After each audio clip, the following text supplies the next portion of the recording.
Janë publikuar këtë të premtë rezultatet e provimit të gjuhës shqipe dhe letërsisë.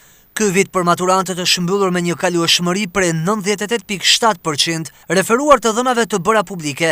1797 maturant rezultojnë të jenë vlerësuar me notën 10, ku 27 prej tyre kanë arritur rezultatin maksimal, duke u renditur si nxënës ekselent në të gjithë vendin. Nga ana tjetër, 325 maturant nuk kanë arritur ta kalojnë testimin e gjuhës shqipe dhe letërsisë, duke u vlerësuar me notën 4. Mbi 4.000 maturant ndërkohë kanë marrë notën 9, mbi 5.000 notën 8, 4.500 notën 7, 2.900 notën 6 edhe 1.700 prej tyre kanë marrë notën 5.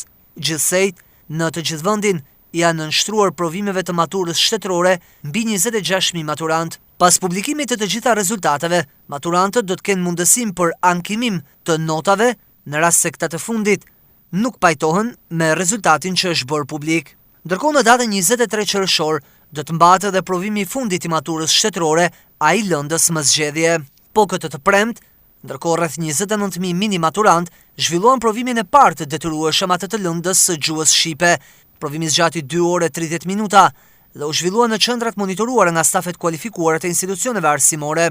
Provimet shënojnë fazë të rëndësishme në formimin e nxënësve, ndërsa ata përgatiten të nisin studimet e nivelit të dytë. Ministri i Arsimit Mirela Kumbaro i uroi suksese të gjithë nxënësve, ndërsa tha se janë marrë masat që të gjitha provimet të zhvillohen në një proces të rregullt, korrekt dhe ku nxënësit të kenë mundësi të barabarta për të dhënë më të mirën nga vetja e tyre.